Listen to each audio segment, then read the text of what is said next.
Good morning. This is Maria Quattrone with Be the Solution podcast, and welcome my guest, Dionne Malush from Pittsburgh. Good morning, Dionne. Good morning, Maria. How are you? I'm doing great. How about yourself? I am fantastic this morning.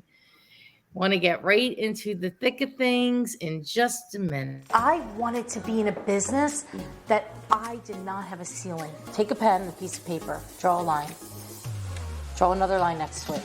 At 365 days, if you drew 365 lines, you started here with one line, but look how far you've come.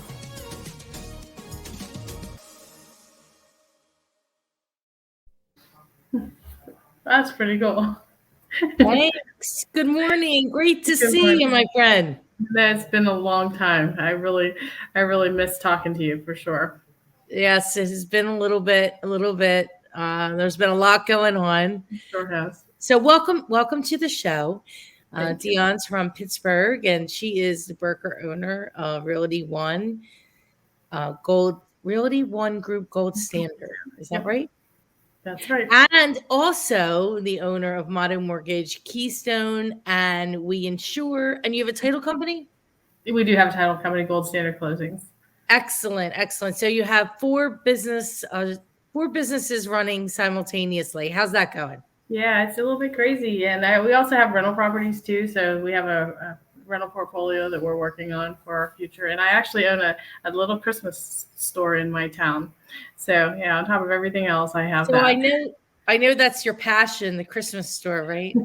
Yeah, I love it. I just love the way people treat each other during the holidays. I wish I could bottle that up and sell that, because I think I'd be a multi-millionaire if I could do that. But I love that too. Yeah, so it's just something to just it's like a stress-free part of my life just during the holidays, that I could just go there and not have to worry and think about everything else that's going on. Because as you know, of all people, that real estate, mortgage, title, and insurance, there's a lot of stress. It's not always the easiest business, even though HGTV makes it look easy. It's not so easy, but it is fun and fulfilling. Well, you know what we say in my office? We say scooping ice cream has problems. I'd rather be selling real estate. Yeah, I love that. That's a good one. Right, because I was at the ice cream store, and I don't usually eat ice cream, but I was with my little nephew and my mom and Chip and my girlfriend Megan, and they ran out. You won't believe it. They didn't have the proper size cups, and they were panicking. They had like a little tiny cup and then bigger cups. So I said, well, I don't want the extra small. I want a small. Oh no, I wanted the small, and they gave me the small, extra small I wanted, and they gave it to me in a medium cup. Nice. And so I'm thinking they're panicking behind the counter. How they don't have enough cups. They ran out of something else. And then I don't think there were napkins or something. It was crazy. Really? Yeah, it's crazy the things that are happening in the restaurant industry. This was during the summer. And then I thought, well, it's better to have problems in real estate than scooping ice cream. Yeah. I guess we all have problems. I don't know. It's been a crazy couple of years, no doubt. I read something this morning that one of my mentors wrote, and it was talking about how we're so much more alike than we are different. And we all have not so many problems, but we all have problems. And instead of like hiding them, bring them to the surface and be vulnerable and be humble and connect with people on that, instead of like everybody's, hiding and, oh my God, are they going to judge me? I don't know. Yeah, for sure. Does that sound familiar? Yeah, extremely. A little bit familiar. Anyway, so here we are. It's February already, 2022. And I wanted to ask you, how did you get into business? How did you end up in real estate? Geez, so I didn't plan on it. I actually had a business prior to real estate. I went to art school when I was right out of college. Right out of high school. Went to Art Institute, and then I got a few jobs, and I realized that I wasn't the right person to have a job, and I just didn't like people telling me what to do. So that kind of gave me an indication that this was not the right thing. So I decided very early on that I was going to start my own business. So I started a graphic design, screen printing, embroidery, promotional products business.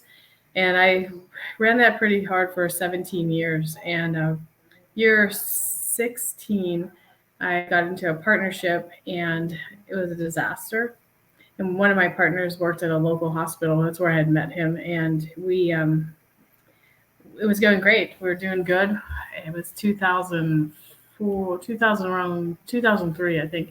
And he decided after getting let go of his job that he wanted to come into the company and he needed to make his same salary. So we were just partnered a year in, and for us to take a salary on like that meant we had to get rid of half of our staff. So I can clearly remember the day when my partners and I stood and we told half the staff that they were getting laid off and the other half would decrease their salary in order to help him. So the very next day, I That left. doesn't sound like a good partnership. Yeah, it was bad. So I left and I gave him my 90 days notice, and on day 89, I took myself and about 10 guys and a couple of trucks, and we went and cleared the place out. So I put my foot down, and they called the police. It was kind of interesting, but the police are like, she owns the company, so there's not much you can do. It's her company, so if she wants to take her stuff, she takes her stuff. So I kind of knew all that going in, but that day I realized, this was everything to me. I worked 17 years to build this, and just like that, it was breaking down. So I needed to have something in my back pocket. So I just thought, well, maybe I'll get into real estate and do it part time. And I realized in my second year of real estate that I made as much as I had in my 17th year of my graphic design business. So I'm thinking, wow, how cool is this? I can combine and marry real estate and graphic design, because hardly anybody 17 years ago had any creativity at all. Canva wasn't out there. People didn't even know how to use Microsoft Word. So the fact that I had that skill and talent helped me, to get ahead in the market in Pittsburgh. So that's kind of how I got into it. I didn't mean to, but I'd always had an interest in it. But when I had a graphic design business, it just didn't work because I was doing really well. So that's how that started. So what year was that?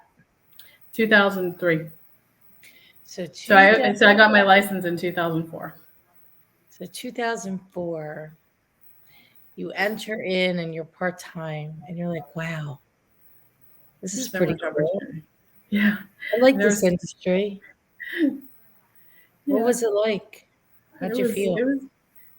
Uh, it was unique. I actually worked for a company that was really family oriented. So right at that point, I went into this company. They became like my family, and I was there for 5 years, and we were really close. And so I loved the idea of real estate, that you're independently operating, but you still had a backup, someone to go to and talk to when you had issues. You weren't just out there all by yourself. That's something that I think is very smart on the real estate side, that you have to have a broker. You can't just independently start your own company. You're dealing with a lot of money and a lot of people's biggest financial, part of their life. And if you don't have someone to fall back on, it's difficult. And that's one thing I think we pride ourselves in as a company, is making sure that our agents have that. But anyway, so yeah, it was pretty interesting. And I was growing, not to record paces, but, for someone that had no idea about real estate and is a graphic designer, which is totally kind of opposite, the kind of creative brain side, it was interesting for sure. And my marketing really helped, and it kind of put me out in a crowded marketplace, and I stood out. So you used your skills from the past, brought them forward. So now you're 5 years in, you're at this great family company. Then what? Oh, then I made a couple of choices to go to, one of the big box companies made me a offer to join their company, and they kept making it over and over again. And finally I negotiated a nice bonus, and then I left. And that started me on a path of different companies and realizing that I just couldn't find the right fit for me. And it was a lot of things where they say and not do. And that really bothered me. And to be honest with you, I think God actually put me on this path so that I could learn as much as I could. So when I had my own company, that I knew what I was up against. So I made some changes, but I was still successful in it. So each year I was doing better and better. A lot of people would say if you change in a company, you're not going to do as well, and that's definitely not true. It's about you, not really the company. It's nice to have a good company behind you, but I was the worker, and I remember my old broker at that point said something. It's now today we will laugh at is he's like, you'll never be successful working at home. You have to be in the office every day. And I was like, what are you talking about? Like I can work wherever. I'm very good at working alone. I don't need to have people around me. Now here, COVID and everyone's working at home. So, the thing that 15 years ago they didn't think was going to happen. Now it's just we hardly have anyone ever coming into the office anymore. So No people? No people come in? oh, we don't have a lot, but not as many as I would like. We have close to 200 agents, and we probably see the same 10 to 15 all the time. So yeah, it's really a big difference than it was a couple of years back. I'm sure, just because of the current situation. But I Yes, think that's going to change. I think we're going to get back to a little bit normalcy. me too. I really feel some things are going to be happening soon. It's going to be to our benefit for sure. Absolutely. So tell me, so you go from here, you go from there. How did you end up where you are now? Wow. So I had no intention of doing this, just so you know. So it wasn't my dream to own a real estate company. It's kind of weird because I'm all about dream boards and what do you focus on, what you think about, you ring about, all that good stuff. But my intention was always to be self-employed. But did I realize that it was going to be real estate? No. So one day I went to Keller Williams and I was actually a part owner of a small office in Pittsburgh called Northwood. They were a family-owned company, been around like 35 years, and I had a percentage of that office. And a Keller Williams agent in our area came to me and said, I'm going to retire in about 5 years. I'm interested in seeing if you will join with me so that you can maybe take over or buy me out in a couple of years. So I took that ownership and I went to Keller Williams, and it was not the truth. So it was a recruiting tactic that was actually very good. So when it came time to the fact that we're going to actually partner up and and move this to the next level, it really was not her intention. So at that point, I met this guy who actually I met him at Keller Williams, and we were talking, and he went through the same thing that I did the year prior. The same Keller Williams agent came to him and said, "Hey, I'm looking to retire, and this is my intention." Well, again, same exact scenario. Here I am, here he is. And he said, "Are you ever interested in starting your own company?" I said, "Not at all. I'm actually thinking of moving. I'm going to move south because I'm ready for something different." I wasn't fulfilled at all. I love real estate, but there was just something missing for sure. So he said, "Would you come with me to Lancaster? Because that's where the regional for Realty One was." And I'm like, "Not interested." So he went by himself, came back, and he said, "Would you just take a look at it?" So my husband and I went with him to Lancaster. And while I was there, I thought, oh my gosh, this is a really good opportunity to disrupt a market that's been the same for 100 plus years in Pittsburgh. It's the same big box companies, and there's just no disruptor. And so I had butterflies. I can remember having butterflies in my belly thinking, it wasn't even so much the idea of owning a real estate company. It was the fact that we're going to own a real estate company that was different than everyone else, coming in with a model that had never been really marketed there. There were a couple of companies, small companies that were just one-ofs in the whole United States that offer a little bit better, splits and stuff to the agents, but we could offer something completely different. We could give them the full package and give them more money in their pocket. And we shook it up. I'm going to tell you, the first year, those big companies, they did everything they could to try to stop us, turn us into the state, turn us into the multi-list.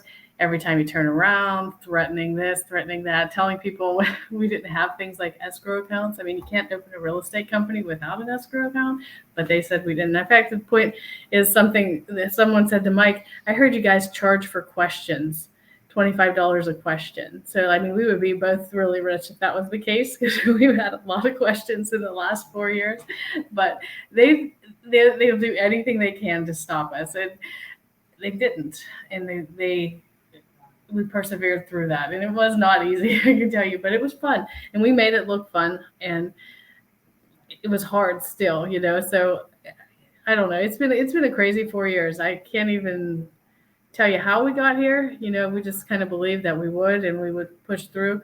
But my intention wasn't this. It wasn't to start a real estate company. So now we're a real estate company, mortgage company, title insurance, and we're one-stop shop for the consumer, which it makes it easy.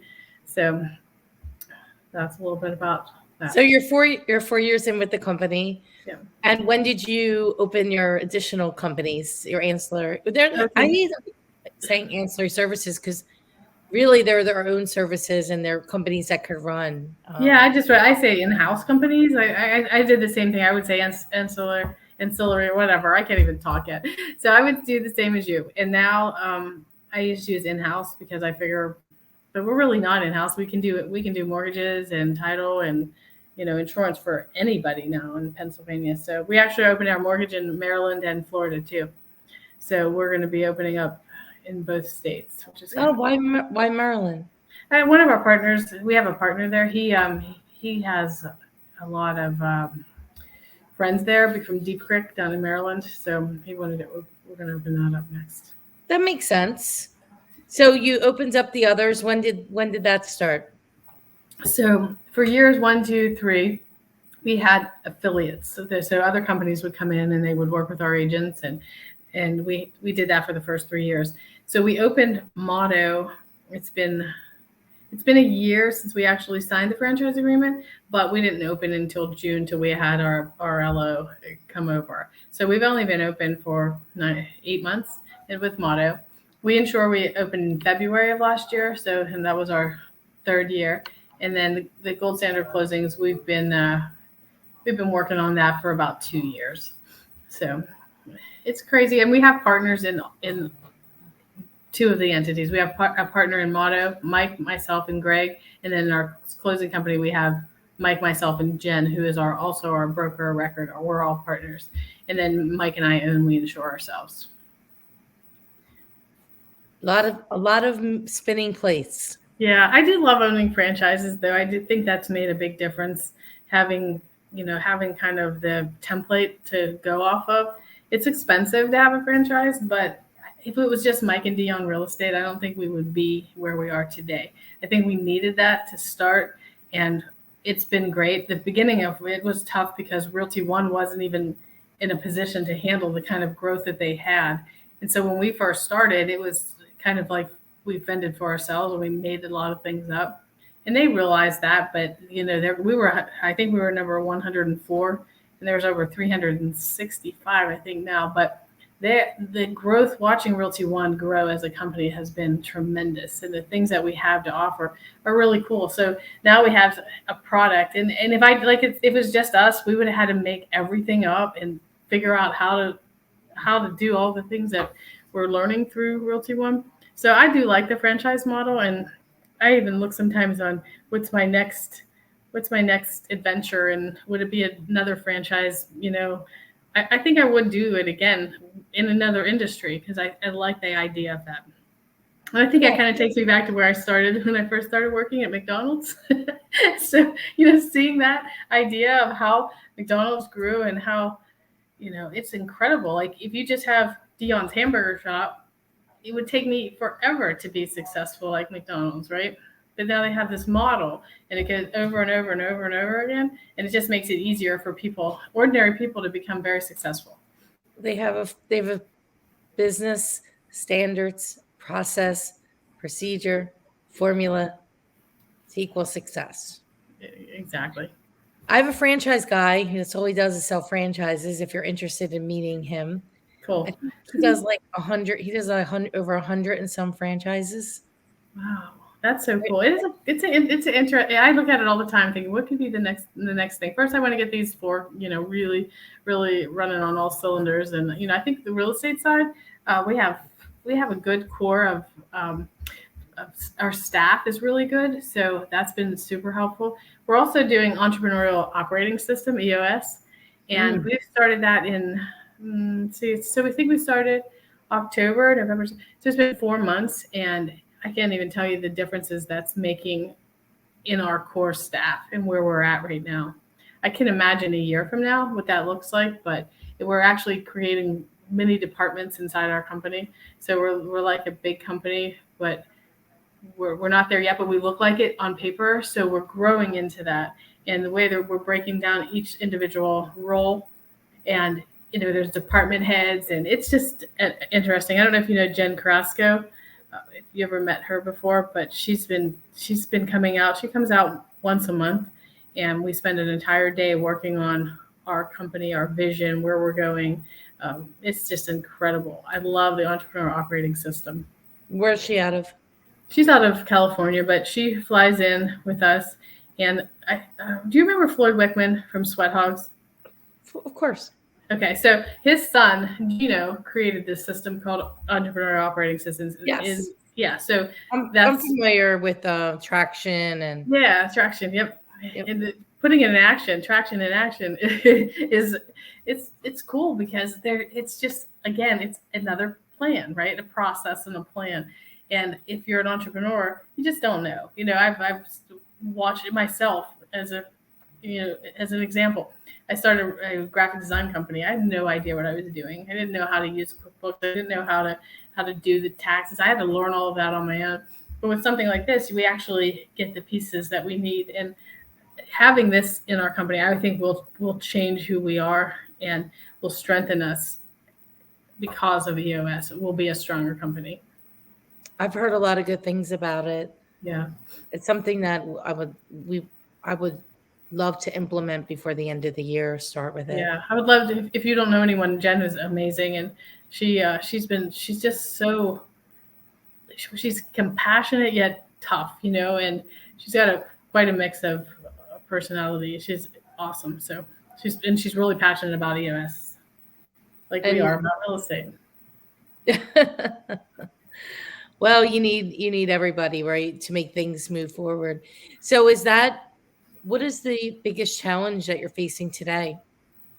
So for me, it's always the roller coaster ride of real estate. There's never the 100% stability of it. It's always, January is normally slow. February, you still have even as an independent agent versus a company, the same roller coaster, right?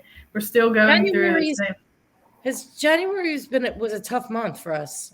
Yeah, it's been tough for us because we have only had 2 days since the beginning of the year that our entire staff has been there. We only have 7 people. Oh, okay. So I'll make you feel better. Yeah. We have not had an entire staff complete since Thanksgiving. Are you kidding me? No, like in this week, so I told you one of Francis is out training. So we have not had everybody on site since Thanksgiving, because right after Thanksgiving, people started to get COVID, and yep. Because now you're COVID, you could be out for 2 weeks. Like you could be sick. It's just for 2 weeks, right? So yeah. I mean, I can't believe how much it's so hard. We need to be together, all of us, and so it's luckily. I swear, if it wasn't for our EOS and what we're doing and having people jump and help each other in roles, I don't know how we would be able to get through it. It's been tough. I've been away now for 12 days, and so that's hard enough as it is. And then right now we have one of our staff has COVID. The other one had surgery yesterday, and so we're just running on half cylinders, and we're still running, which is awesome. That we can do that. That just proves a lot about what we're doing, that we can still run. Yeah, we're running. I don't think we're moving, but we're running. We're running in place. Yeah. Oh. Still in the same spot. Yeah, here's the thing. That's what's fun about having the other businesses too. So you can at least have some gap fillers, right? So when real estate might be slow, even though they do work in conjunction, but knowing that you have mortgage and you have title and you have insurance gives you some hope when the roller coaster gets a little crazy. Yeah, before, I guess maybe a year or so ago, I guess before really pandemic, I wasn't that, I don't want to say interested, but it wasn't in my radar really to start other companies. And then I figured out, what I wanted to do and where I wanted to go. And so then it all started to come together, but it doesn't just happen. Like you get an idea And then, yeah, for me, it has to like ruminate, Yeah. marinate. And And then I'm like, you like okay, that Italian cooking. yes, exactly. And then you figure, well, the time's going to go by anyway. Might as well start this now, even if it takes 6 months or 9 months or a year to get it off the ground. It does take some time to do, but I think Uh, with what we're doing, it just makes so much sense for the consumer to know that, we kind of have everything in place if you need us, but if you don't, it's okay too. But, the amount of transactions that we're putting out for us, it makes sense to be a part of that. And, it just helps our agents because we can save their clients money and we can, it's congruent where everyone's working together. So I love what we're doing. I was against it a little bit at the beginning because I'm the warrior of the two partners. I'm the one that sits and thinks through everything. And Mike is like, everything's going to be fine. Just trust in it. And it's hard because we're so similar in many ways. But on that way, it's, I take all the heavy on my shoulders and he just does it. And he's the guy, I'm the girl. It's just so funny how it interacts. And it's crazy, but it's working. And like right now, he's been stepping up for me, and I'm here with my parents, and he's there doing it. And he has his own things going on, so I think that's a great balance that we may not have had at the beginning because we were new to it and new to each other. But now, 4 years in, we're friends on top of the fact that we're business partners, and it's helping a lot. That's amazing. That's really amazing. What do you attribute that to? Have you worked on this together to get into a flow? I mean, I think we have a good talk every couple of months that's kind of come to Jesus moment talk. And I think that helps a lot. I think we kind of both say what we really feel, and maybe we don't always do that on a daily basis. I think talking to people and coaching and mentoring, I remember talking to our old friend Sammy Knight, and he's like, you guys need to meet every week or every morning for 10 minutes, like giving us great tips on what we should do to make our partnership stronger. And I have to be honest, there's been times throughout it where, where the agents would get upset about things and come to me. So it's that mom dad thing all the time. And that was difficult because mom said I could do it, but dad said no, or dad said, it's that same idea. And I think that everyone was looking at us in that way. And that's not exactly what we want as leaders, to be the mom and dad, right? So we have to be better leaders. And I think coaching and, in the groups that we've been in, working with Chap Black, working with Stuman's group, like it's helped us a lot to be around people to realize that we can delegate, we can do things better, we can do things like EOS that are strength in our company. We need to do things that are better for us so that we can share that with our agents. And Mike and I need to be a force together. And I think it's taken some time because just like a marriage or a relationship, you have to build on that. And so I think that our building, that's where we're at right now, and we're doing good. We have, our spouses are very supportive, and that surely helps. Well, that's a big difference between being able to move things forward and feel like somebody has your back than, what are you doing? You're still working? When you coming home? What's going on? Kind of attitude, which is tough. It's tough. It's tough to do that, especially a woman in business. Do you find that being a It woman in is business tough. today is still a difficult challenge, Dionne? I actually never look at it that way. I just don't. I feel like I'm successful because of myself, and I don't look at it because I'm a woman that makes me any different. I'm a hard worker, and I'll put in the time. I'll do it. I remember Jason, my husband, will say, "I've never seen anybody that can work as much as you. Like I may not be doing physical labor, but I can put in some time." And as I get older, and I'm 53 now, and do I want to continue at that pace? I don't. And I want to enjoy my life. And things like this last week with my parents, even makes me realize that more. So that's why building a foundation of people that you can trust, that can have your back, that will be there doing it when you need to be away or when you want to go away. Like I was always afraid of that. So I think being a woman has affected me. No, I think it's actually helped me. I do. I think in an industry where there are more women than men, I think there's a lot of support from other women realtors. And, most of my friends have supported and joined our company. Some of them haven't, and that's okay because that's their choice, because we all get to make that choice. But I think that it's helped me a lot. So, I mean, I think sometimes the whole man woman thing with me and Mike, there's a time when, he'll talk to an agent, but then I'll come in and close the deal because I'm the closer. I am the closer. So everybody has their part. Yeah, so he's good at talking. I'm not as great a talker as he is, and we always laugh about that because I'll be like, "You go in for the 2 hour talk, and I'll just come in at the end and get it done." Because I swear, we get in some appointments. One time we went on this listing appointment together, and I was ready to kick him. I'm like, I'm not ready to go. And he's just talking. I'm like, I've never been on a listing appointment that lasted for 2 hours in my entire 17 years. And so it was fun because it's just, we have a good dynamic like that.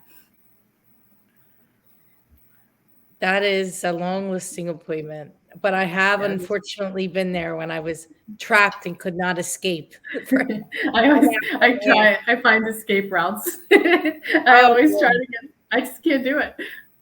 Early on in my career, I would sit there and I think sometimes people would just have me over just to have company. Just for someone. No, just for somebody to talk to. I'm serious. I mean, you're right. I think there's a lot of people like that, and I love that. But when it's down to, I just can't sit still that long. So I just have too much energy, and I can't sit that long. So, what do you look for when bringing people into your company or agents into your firm? What are some of the key traits that you're like, this is what I look for with somebody who would be a good match? Independence. Someone that doesn't need babysat. One thing about our model is we have full support, but we have a lot of people because we're a transaction-based company, so we need transactions. So we have some agents that have come in and have just been a wrong fit. Ethics are important. I think we want some good, solid people, and we've made some mistakes. We hired some people that we should not have, not knowing, because interviews are great. Mike and I are really bad at interviewing. So when we have our staff step in, there's a point. I actually learned from Deb Beagle a little bit of interviewing process to help us a lot. But we were just like, oh yeah, we'll hire anyone, and then we have to fire them. So I think a good person, family person, someone that believes like we do. I think that's important. Treats other people kindly. I mean, you can see a lot about a person and how they treat others. That's what we'd always tell our staff. If it wasn't for the agents, you wouldn't be here. They can't walk all over you, but you have to treat them with respect. Even if you're upset with them, you have to be respectful. So I guess we want as many good people as we can, but we don't need them all. So there's 8,000 realtors in Pittsburgh. We don't need nor want them all. We want the ones that want to work hard to build a dream. We want to change their lives. And I think that that's something that's the most enjoyable part of Realty One Group Gold Standard, is watching what we're doing and helping other people grow. And when they get the things that they want, or they hit the goals, or they, pay off a loan, or they do something with their family, and they attribute that to what they're doing here, for me, is the greatest part of this company. And I love to see that success. And we've had agents, come in their first, second year, just crushing it. And we're part of that because we're putting them through a mentor program and helping them learn. We're just not throwing them out there on the street or putting them in a room with 30 people and everybody learning so that 25 of them drop off in 2 years.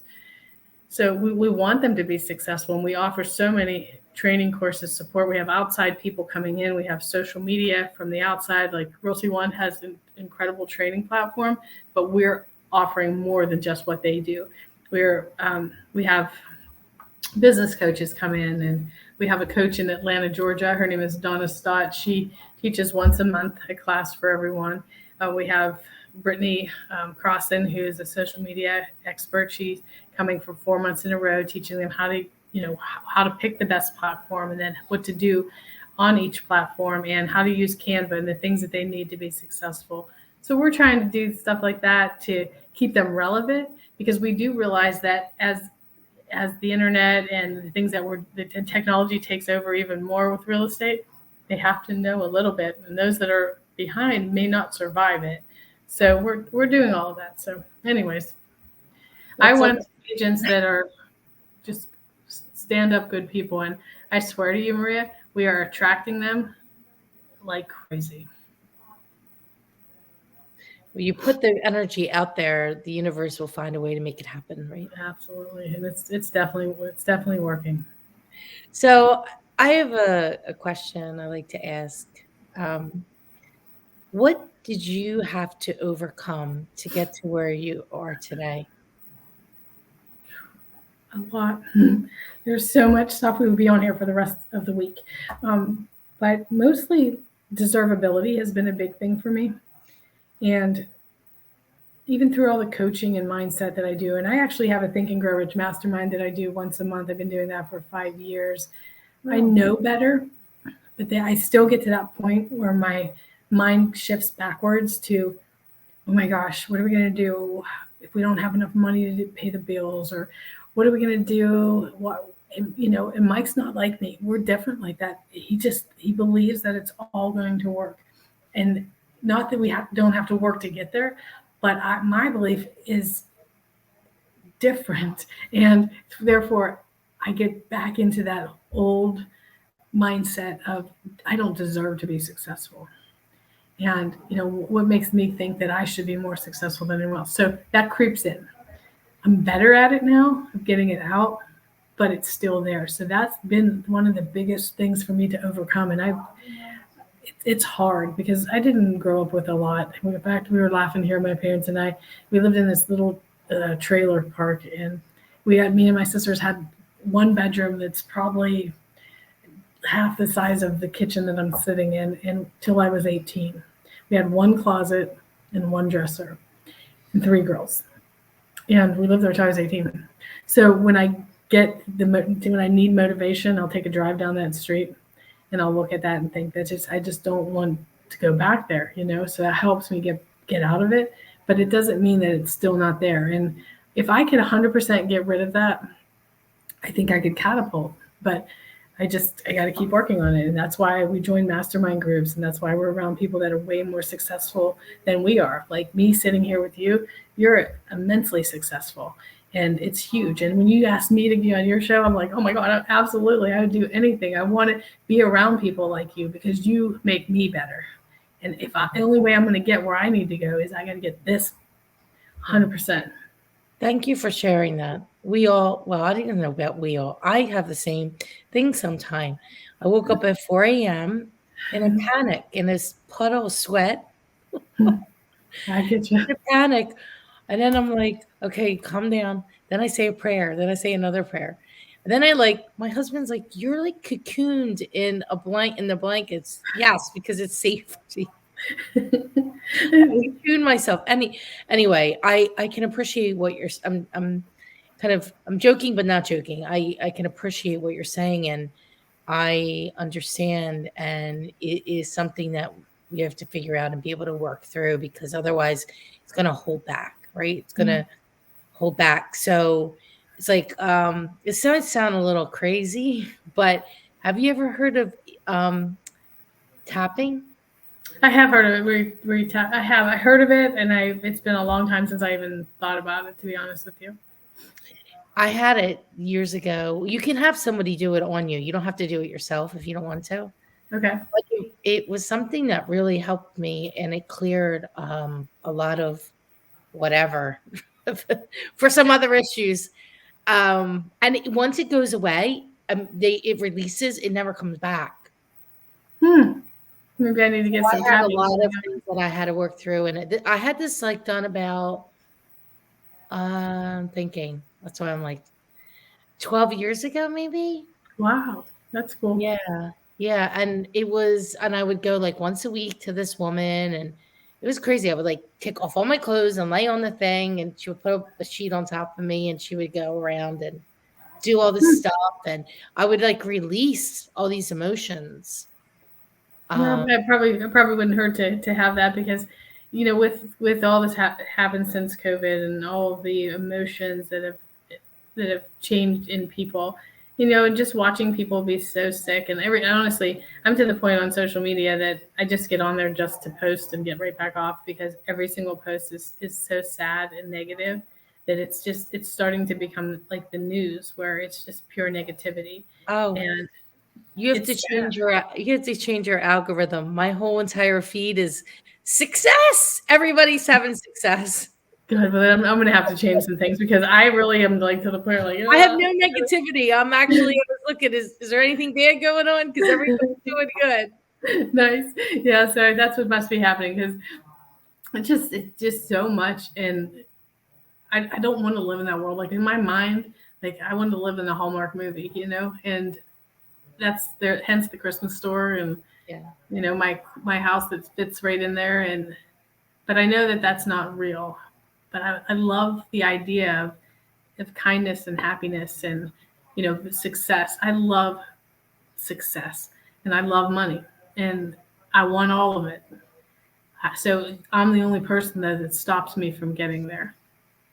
Well, that's like a good part of it. I mean, not a good part, but that's the part that it's really good to know that you are the only person that can change that, right? So it's like pick up the mirror and look in the mirror because we're the only ones who are holding us back from whatever we want.